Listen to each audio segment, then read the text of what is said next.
I love being in God's creation, and it really is almost a spiritual experience for me to be up there, and it really is exhilarating. Skiing is probably, for me, that's the closest thing I think I can come to finding out what the limits are that are still within bounds. I've been patrolling now for 18 years. We'll begin our second service by singing on. I've been an LDS bishop now 22 months. Bishop Lauder is a really fun bishop. He knows how to connect with the youth. We've got 3 left over from when we did this before that we didn't have time to get to. He's not just my bishop, He's more of a friend and someone that you can really get to trust, really get to know. It really is one of the greatest things to go out and do something they like to do. And particularly Nelson, who skis up there every Saturday, he comes up and finds me almost every week. We'll take one run together, and it's been a real nice bonding thing for us. There are many similarities to what a patrolman does each day they patrol and what a bishop does on Sundays. For our patrolling, we start out every day with what the resort terms buffing out your area. And what that entails is first and foremost setting up the boundaries, making sure the ropes that are put up at the first of the season are maintained on a daily basis. It's enticing to go to the back areas that are marked off because there's fresh snow that hasn't been skied in. There's nobody there. It's just by yourself, and you want to get that good snow. The good snow is just beyond the boundary.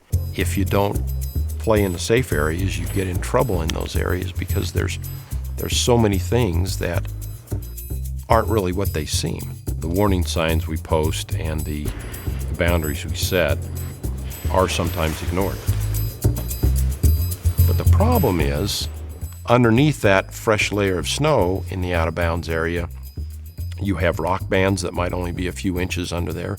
You have tree stumps that have just barely been buried that could hook a ski underneath the snow that you'd have no idea that they're under there.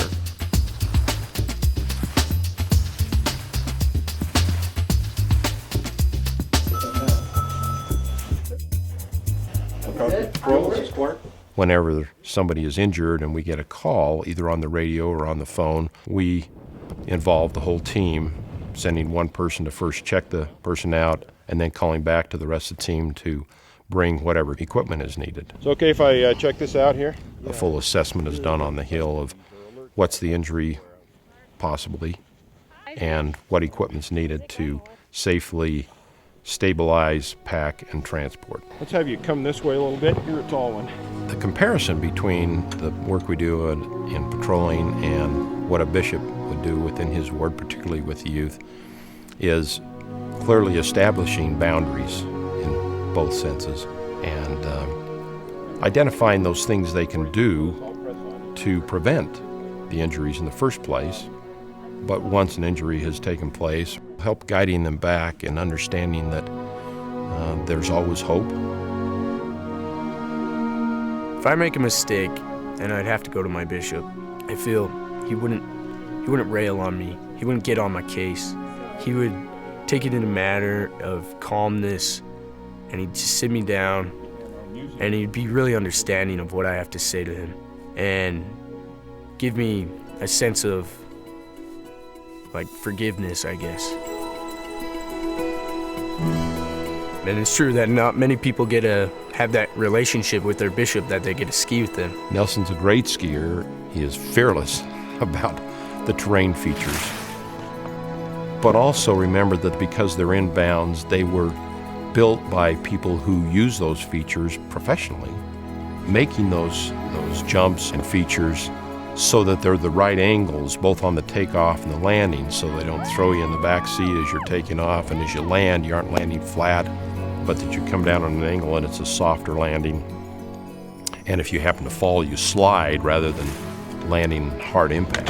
Inbounds, Nelson was going off the cool jumps and doing all these cool tricks and having a blast, and it looked like he was having such a fun time, but it was all inbounds and legal. In real life, when we're out there and we're enticed by things of the world, if we follow what the world is doing, we're going to find that we're in unprotected areas. If, on the other hand, we stay within the guidelines that the brethren have given us in modern-day revelation and through the Scriptures, listen to the promptings of the Holy Ghost as we're taught to do, if we're doing those things on a daily basis, then we stay within the bounds.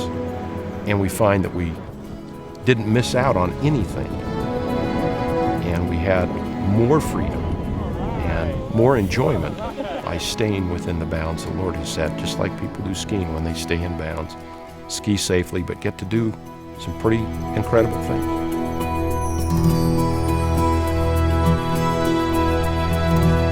The offices of bishop and branch president and counselors are sacred in this church. The men who hold those offices are respected by the Lord, inspired by His Spirit, and given the powers of discernment necessary to their office. Thank heaven for faithful and inspired bishops and branch presidents and their counselors.